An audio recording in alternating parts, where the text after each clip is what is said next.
नमस्कार, मैं ऐश्वर्य प्रधान और कटारिया साहब, आप सब काफी कुछ जानते हैं, लेकिन मैं इस छोटे से चर्चा से पहले कुछ चीजें आपको बताना चाहूंगा, शायद आपको अच्छी लगेगी। सबसे बड़ी खास खूबी इनकी ये रही कि जब ये जयपुर में गृह मंत्री थे, नेता प्रतिपक्ष थे या अन्य जिम्मेदारियों पर रहे, तो इनका कोई भी व्यक्ति जाता, खुला दरवाजा देख के अंदर बैठता, इत्मीनान से बातें करता और पूछता कि भाई साहब कब मिलेंगे। और जब पता लग जाता कि भाई साहब और इज्जत के साथ बाहर जाता। दूसरी सबसे बड़ी खूबी जो मोस्टली राजनीति में बहुत कम लोगों के पास मिलती है कि कई बार ऐसा होता है कि अमूमन राजनीति में लोग कुछ देर के लिए, कुछ दिनों के लिए चले भी जाते हैं तो फोन स्विच ऑफ कर लेते हैं। इनका फोन हमेशा ऑन रहता और हमेशा बात करते और वापस पलटकर कॉल करते। ये अमूमन इनमें देखा गया। तो कुछ सवाल फर्स्ट इंडिया न्यूज की तरफ से कटारिया साहब से, और उन सवालों का बेबाकी से जवाब भी देंगे। उम्मीद इस बात को लेकर है क्योंकि इनकी एक और खूबी है कि राजनीति में सत्य, निष्ठा, ईमानदारी, समर्पण, ये सब चीजें इनमें देखने को मिली। और राष्ट्रीय स्वयंसेवक संघ से इनकी तालीम हुई, शुरुआती दौर पर शिक्षा मिली और उसके बाद आज इस पद पर बैठे हुए हैं और इस पद को सुशोभित कर रहे हैं। कटारिया साहब, सबसे इंपॉर्टेंट बात आपसे मैं यहीं से शुरुआत करना चाहूंगा कि ये जो आयोजक तमाम राजस्थान के लोग, असम के लोग जिन्होंने इस आयोजन को किया है और पूरा मैनेज किया है, हमारे सीएमडी साहब जगदीश चंद्रा साहब ने, इस आयोजन को लेकर आप सबसे पहले अपने कुछ वक्तव्य क्या कहना चाहेंगे?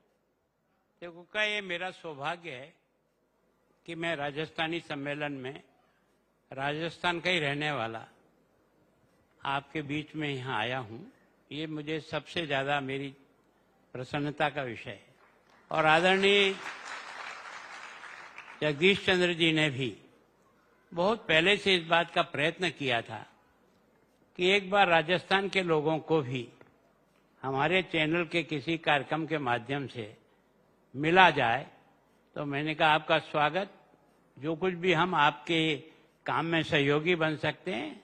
तो रतन जी शर्मा ने इस बीड़ा को उठाया और मैं ऐसा मानता हूं कि जगदीश चंद्र जी ने जिस चैनल पे भी हाथ डाला वो चैनल एकदम ऊपर उड़ गया। कारण यह है कि इनमें कुछ ऐसी कलाएं हैं जिन कलाओं के कारण से ये पब्लिक के बीच में अपनी कुछ छाप छोड़ जाते हैं। और सामान्यतः मैं समझता हूं कि राजस्थान के जो लोग यहाँ आए हैं, मैं इनको और इनके पुरखों को बार बार वंदन करता हूं कि जहां न जावे बैलगाड़ी वहां जावे मारवाड़ी। और अपने परिश्रम से जनता के बीच न भाषा जानते न कुछ नहीं जानते, फिर भी दिल जीत करके ये 250-300 वर्षों की यात्रा जो है, मैं आपके चैनल को धन्यवाद देता हूं कि आपने वास्तव में उन राजस्थान के पुरखों को आपके चैनल के माध्यम से सम्मान देने का काम किया, जिन्होंने अपनी मेहनत और लगन से राजस्थान का नाम गौरव किया। और इस धरती के साथ आकर इस धरती में दूध में शक्कर जैसे मिलती है, वैसे मिलकर के इन्होंने अपनी कर्म भूमि में भी काम किया और अपनी जन्मभूमि को भी आज भी याद रखते हैं। भाषा भी, खाना पीना भी, वेशभूषा भी, त्योहार भी जिस ढंग से लोग मनाते हैं, आपके चैनल के माध्यम से जितना हाईलाइट किया जाए उतना ही राजस्थान का गौरव बढ़ेगा, ऐसी मेरी मान्यता है। कटारिया साहब, एक और महत्वपूर्ण बात है कि कुछ पंक्तियां जो आप बचपन से इन पंक्तियों को बोलते आते थे कि जहां कर्म से भाग्य बदलते, श्रम निष्ठा कल्याणी है, त्याग और तप की गाथाएं गाती कवि की वाणी है, इस तरीके की कुछ पंक्तियां। और यहां इन्होंने श्रम के जरिए अपना भाग्य बदला है। लेकिन एक श्रम आपने भी उस दौर में किया जब आपने उदयपुर में एक साइकिल से यात्रा शुरू की और मेवाड़ के वागड़, बांसवाड़ा किस हिस्से में नहीं गए। देखो, मैं बहुत भाग्यशाली हूँ। कुछ मेरे पूरे जन्म के अच्छे कर्म थे और इसके कारण से संघ के उन प्रचारकों के साथ मुझे रहने का मौका मिला जिन्होंने अपनी गोल्ड मेडल में अपनी डिग्रियां प्राप्त करने के बाद भी एक झोला लटका करके इस देश की महान संस्कृति को स्थापित करने के लिए, इसके मूल्यों को स्थापित करने के लिए इस यात्रा को प्रारंभ किया। मैं भी उससे जुड़ गया। ये मेरा भाग्य ही मानता हूँ। उन संस्कारों में पलने के कारण से मुझे बहुत आनंद का अनुभव होता है। और उनके वो गीत मुझे याद है, जीवन पुष्प चढ़ा चरणों पर, मांगे मातृभूमि से ये वर, तेरा वैभव अमर रहे माँ, हम दिन चार रहे न रहे। तो ये जो एक प्रेरणा है, हम लोग तो राज्य के अंदर और पार्टी के अंदर इतना सम्मानित पदवी और यहाँ महामहिम बन गए, लेकिन मेरे जैसे हजारों कार्यकर्ता हैं जिन्होंने अपना सारी जवानी खाक में मिला करके भी इस विचारधारा को जिंदा रखा। और आज आप और मैं जो सम्मान पूर्वक जिंदा हैं, ये उन तपस्वी लोगों के कारण से, जिसके कारण से आज बहुत शान से अपन इस हिंदुस्तान में बड़े अभिमान के साथ रह रहे हैं। ये उन तपस्वी की 98 साल की डॉक्टर हेडगेवार की तपस्या ने इस देश को, जो देश की संस्कृति को बचाया है। मैं भाग्यशाली हूँ कि ईश्वर योग से मेरा उन लोगों से संबंध और संपर्क आ गया, इसलिए जीवन की एक सही दिशा मिल गई। सनातन की बात मैं यहां बाद में करूंगा, लेकिन उससे पहले भारत की बात। और भारत, जिसका आप बचपन से भारत शब्द का प्रयोग किया करते थे संघ की शाखाओं में, वहां हिंदुस्तान या इंडिया नहीं बोला जाता था। अब आपके लिए कितनी प्रसन्नता का विषय है पूरे देश भर में, जो अब भारत को भारत ही कहा जाएगा दुनिया भर में? देखो, भारत अनादिकाल से हमारे पुरखों ने इसका नाम भारत ही रखा और भारत के कारण से भारत बना। एक तरह से भारत शब्द से ही हमारा पुराना सारा अतीत जिंदा हो जाता है, जिसके कारण से ये देश दुनिया में जाना जाता है और जिसके कारण से इस देश को विश्व गुरु का जो सम्मान मिला वो भारत के कारण से ही मिला। गुलामी के कारण से अंग्रेजों ने हमको इस शब्द से काटने के लिए एक नया शब्द जोड़ करके हमको दे दिया। हमने उसको भी स्वीकार करके उसके साथ काम करना शुरू किया, कोई झगड़ा करना शुरू नहीं किया। लेकिन ये जरूर है कि अगर हम अतीत से अपनी इस देश की जनता को और आने वाली पीढ़ी को जोड़ना चाहते हैं, तो भारत शब्द के आधार पर अपनी पुरखों की सारी जो कुछ भी महानता रही है उससे जोड़ने का एक क्रम शुरू होगा। तो शब्द के साथ एक तरह से हमारा अतीत जुड़ जाएगा। इंडिया शब्द कहने से हमारा अतीत नहीं जुड़ता है, तो भारत कहने से हमारा अतीत जुड़ेगा। बहुत बढ़िया। कटारिया साहब, एक शायद ही असम का कोई हिस्सा होगा जहां आपने प्रवास नहीं किया हो। आप नियमित तौर पर प्रवास पर जाते हैं, कई बार कई जिलों के एक साथ दौरे करके आते हैं।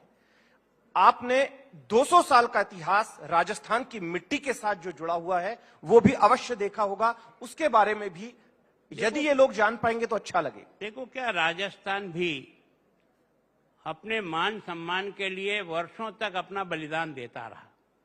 सर कट गए, माताओं ने जोहर कर लिया, लेकिन कभी अधीनता स्वीकार नहीं की। ऐसा का वैसा आसाम है।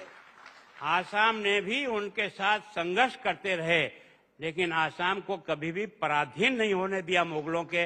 इसके कारण से दोनों का जो मेल मिलाप है वो इस धर्म और संस्कृति के लिए अपने जीवन का शंकर देव और माधव देव ने जिस प्रकार की जागृति पैदा करके एक तरह से इस वैष्णव का जो हमारा धर्म है उसको जन जन तक पहुंचाने का प्रयास किया। ये भी कहीं ईश्वर योग से ऐसे व्यक्ति पैदा हो जाते हैं जो संकट के समय में देश को उबार लेते हैं। एक और महत्वपूर्ण सवाल कि आप इससे पहले भी असम आए थे और इस दौर में भी आए हैं, और अभी कुछ दिनों पहले प्रधानमंत्री मोदी स्वयं आए थे और आप उनकी गाड़ी में बैठकर घूमे भी थे। लगभग सामान्य तौर पर बातें होती है। आपको पुराने असम में और आज के आधुनिक असम में क्या अंतर नजर आता है? तो मेरे से ज्यादा तो ये सब अनुभव जानते हैं। मैंने तो कुछ दिन आया हूं और चला गया हूं, पर जब मैं कभी पार्टी के काम से लिए तनसुखिया गया था तब मैं फेरी में बैठ करके गया था और वहां मैंने 12 कार्यकर्ताओं की बैठक, जिला बैठक की। और जब मैं वहां से निकला था तो मेरे कार्यकर्ता ने कहा, ये कहीं मत बताना कि आज आपने यहाँ बैठक ली। मतलब इतना भय था कि आपके जाने के बाद हमारे साथ क्या सलूक होगा इसका कोई अता पता नहीं है। आज वो आसाम शांति, अमन, चैन के साथ देश के साथ कदम से कदम मिलाकर आगे चल रहा है, इसकी प्रसन्नता है।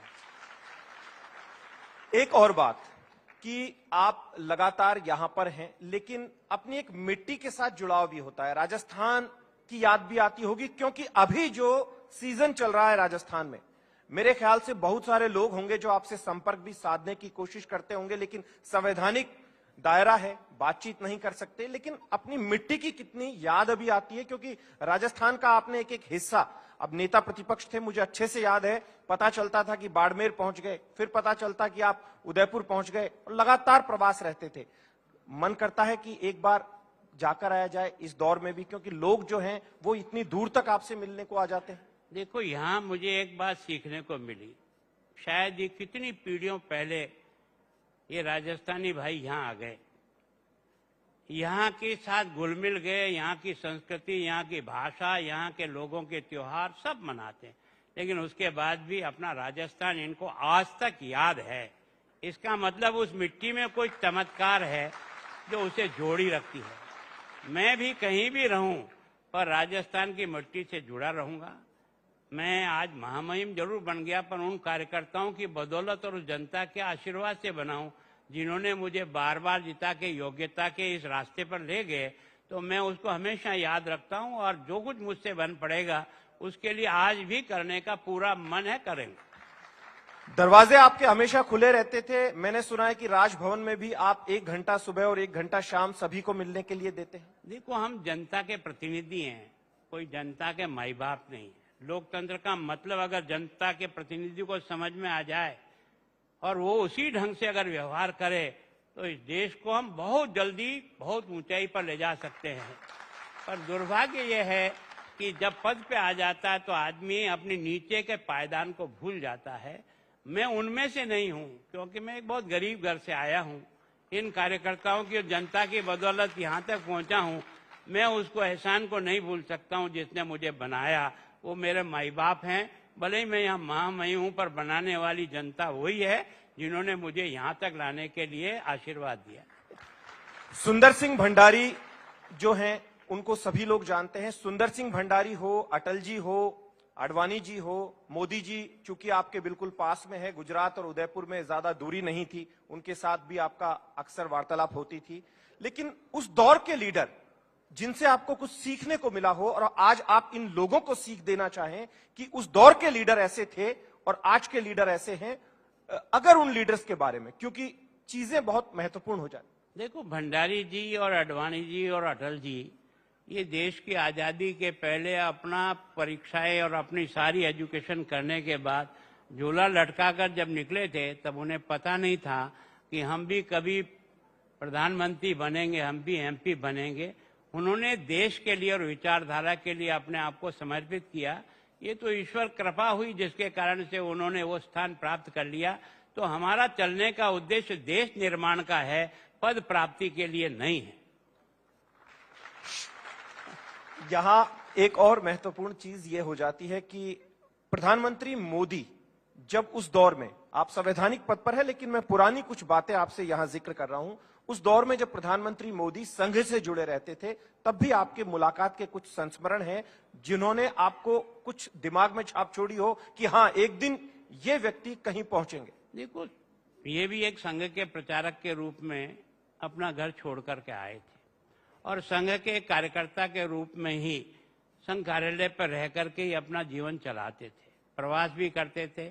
उनके प्रवास में जहां जहां ठहरे वो गांव भी मुझे देखने का मौका वहां के चुनाव में जब जाता तब देखा था।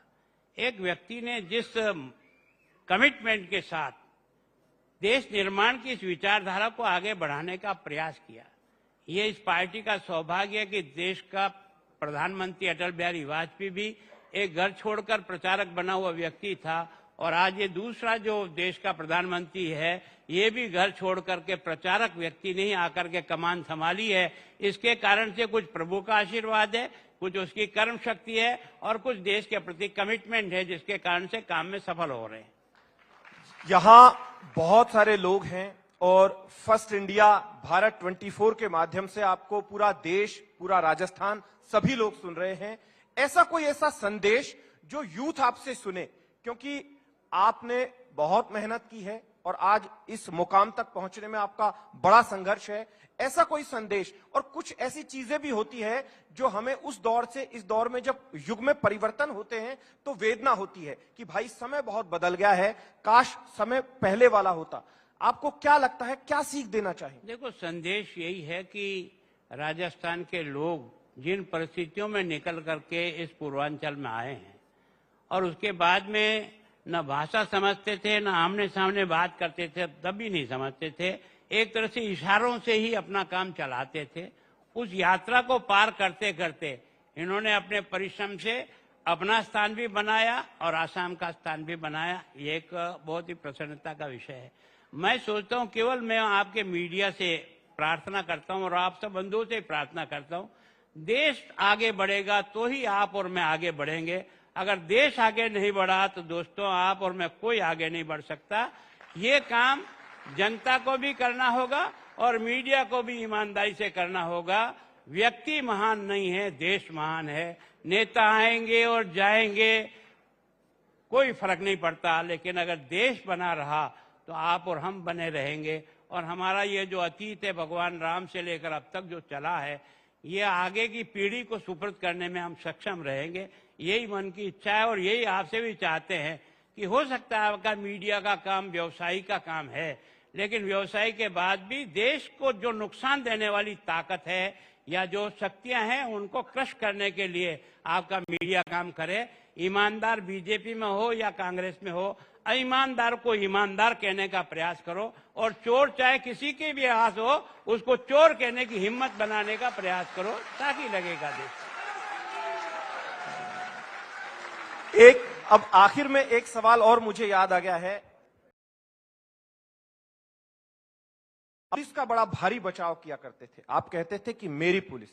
आप अक्सर जाते थे, मीटिंग भी लेते थे और पुलिस वाले भी विधानसभा के अंदर भी ड्यूटी में होते थे तो बाहर वाले पुलिस वालों से पूछते थे, भाई कटारिया साहब क्या बोले हमारे लिए। शिक्षा और गृह, इन दोनों विषयों को लेकर आप अक्सर बोलते थे। कितनी शुचिता रह गई है इन दोनों महकमों में आज?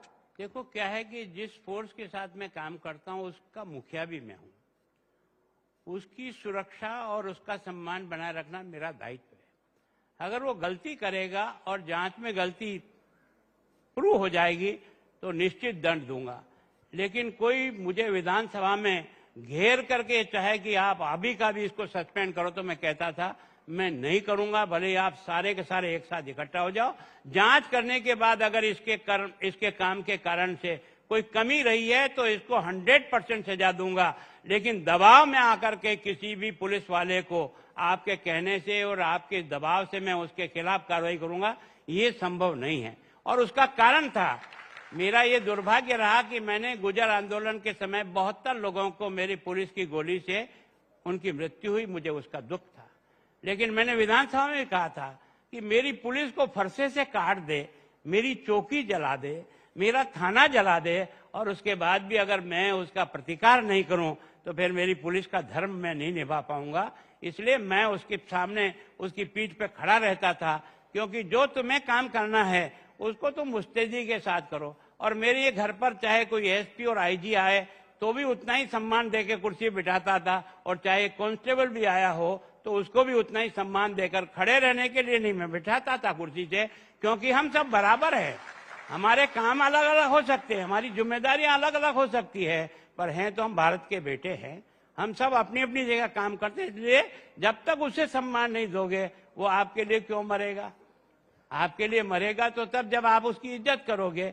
तो मैं कोशिश की और उसमें कुछ मुझे उनका प्यार भी मिला, इसलिए मैंने इस डिपार्टमेंट को ठीक प्रकार से 8 साढ़े 8 साल तक चलाया।